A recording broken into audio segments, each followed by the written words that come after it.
علیہ السلام وی مومن نه زنا کې دي شي ګناهونه ته کې دي خو دروغ مومن نشي دروغ به مومن نه وي چې مومن وي دی به دروغ نه وي دی به دروغ نه وي نن ورشه د دروغ صحال دی د دوکو صحال دی ورشه کم سړی خپل حق پورا ادا کوي کم سړی حق پورا ادا کوي هر سړی د بل حق په راوړي او خپل حق پورا ادا وندع الموازین القسط لیوم القیامه چې الله تعالی د انصاف ولګي نن سبا لیدلی د مزدوران د دیاړي مار چې سړی له کار کوي چې نایک ورته ولاړی نو کار کوي چې د کور مالک ته په لشي سب له په لاړ ودونی می ګنټې دی په لبلاسي وي په دې ټیم کې مالک نشته وندع الموازین القسط لیوم القیامه چې الله تعالی ولګولا چې ما خام دی حق پورا اغستو او اغل دی کار پورا نو کړي دا پیسې دی راوړي دا به بچو لدی خوراک دا به دی کور په بیبي خوري دا به دی په بچو خوري دا حلال پیسې دا واغستل حق خپل پورا واغستو غته حق کم ورکړه ته د دې وعید نه خبره ویل للمطففین ویل په جهنم کې یو کنده دا الله وی دا اغه کسانو لرده چې سو کمی کوي کمی یوازې په ناپ تول کې نه دی ښه چې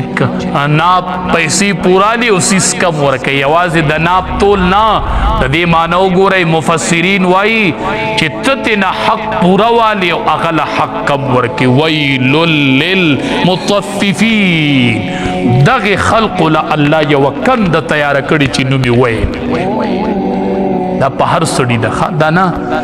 ته سرکاري نوکري ستا ډیوټي ده ته تنخوا پورا الی کنه په ډیوټي کې چې ته درې میلمانه اټین کې یو غنټه د میلمنو سره ناسه بار مرضی پرغړیږي په مرضی درد دی په ګېډه درد دی هغه بار ټوپونه وخی او دند ډاکټر له میلمه راغلی دی ځان له میلمه سره ناسته ویل للمطففین چې تنخوا والی پورا والی کنه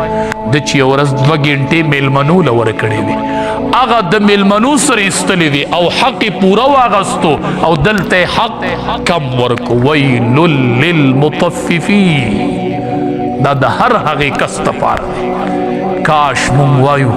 چې دې ټول خلکو دا قرآن زده کړی بې ډیوټي کولی بې نوکري کولی د سکول استاز وی ښه به پکې خیرات له لاړ شي خیرات به پکې وخوري بیا به راشي نو چې دی پکې دا خیرات وخوري او راشي نو ده پکې 2 غنټې واړولې که نه او تنخواه پوره واغسته که نه دا 2 غنټې چې د ډیوټي نه ده کړې د دې به څه جواب الله نه ورکوي ښه دا په هر چا لګي دا یوازې د استاز او د ډاکټر خبره نه ده دا د ګیلکار خبره هم ده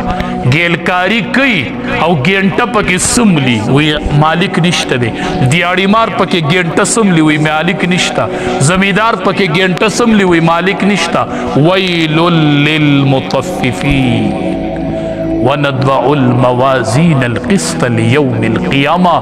الله بتل د انصاف لګولی دا ټول ارسب پډاګ کیږي دا ټول ارسب پډاګ کیږي د دې برا سره حساب کی ځان له آخرت له تیارې کو مرګ خوده کنا یو ځل خوده کنا کال نه دی 2 نه دی 10 کال ژوند دی پاتې شي مری خو بمری کنا 10 کال ژوند دی پاتې شي مری خو بمری کنا یو ځل خو اخر خو مرګ دی کنا پیشی را تا پرتا ده کنا د الله په دربار ته ورزو کنا حاضری بکو کو بنکو س جواب نه تو